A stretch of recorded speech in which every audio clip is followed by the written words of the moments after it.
Hey everyone, and welcome to This Explainer. Today, we're actually going to do something just a little bit different. We're doing a microanalysis.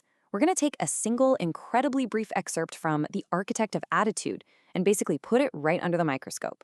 Why? Well, because this tiny excerpt completely shifts how we view our own personal agency and our potential. Let's dive right in. Choose your attitude. I mean, just let that sit for a second. The absolute magic here is entirely in that first active, empowering verb, choose. The author isn't suggesting you just go out and find your attitude or discover it under a rock somewhere, or, wait for a good one to magically happen to you just because the weather's nice today. No way. It's a direct instruction. It's a literal imperative. So here is that initial command embedded in its complete framework. Choose your attitude. A positive and constructive attitude can help you grow in the long run. And believe it or not, that is the entirety of the text we're unpacking today, just 2 sentences. You could have tweeted this back in 1956. Yet, what's so fascinating is how the author has essentially built a functional toolkit for the mind in under 20 words. Every single word pulls its weight. Okay, moving right into section 1, the power of choice. Attitude basically equals personal agency. By giving us this simple command, the author makes it abundantly clear that we, and we alone, hold the foundational choice in shaping our mindset. Attitude isn't just some passive reaction that washes over you because of, external stressors or some lucky break. It's an active dial, and you have your hand right on it. By making attitude an equation of agency, this text is telling us that taking control of our perspective is literally step 1 for everything else we do in life. Next up, section 2, the dual nature of mindset. Now, notice how the author doesn't just say, hey, be positive. They specifically pair the word positive with constructive. The source text demands both. Now, a positive attitude is optimistic, right? It's looking for that silver lining, keeping up hope. But let's be real for a second.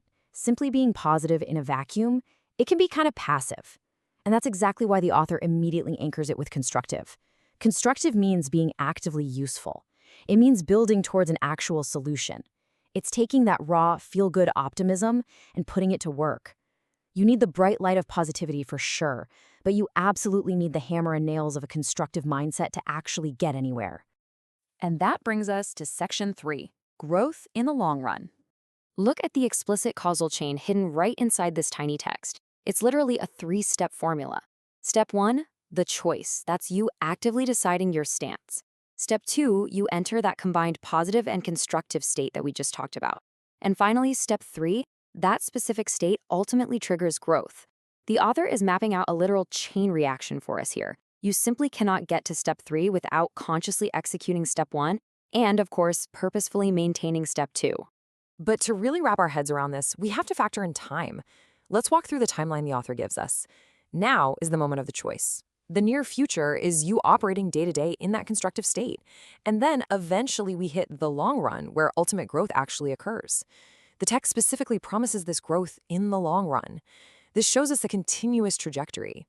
And it's just a beautiful reminder that choosing your attitude isn't some one-and-done magic trick that's going to alter your reality overnight. No, it is a sustained practice. The growth happens out there, on the horizon, but really only as long as you keep making that choice right here in the present. So let's bring all these pieces together for our core takeaways.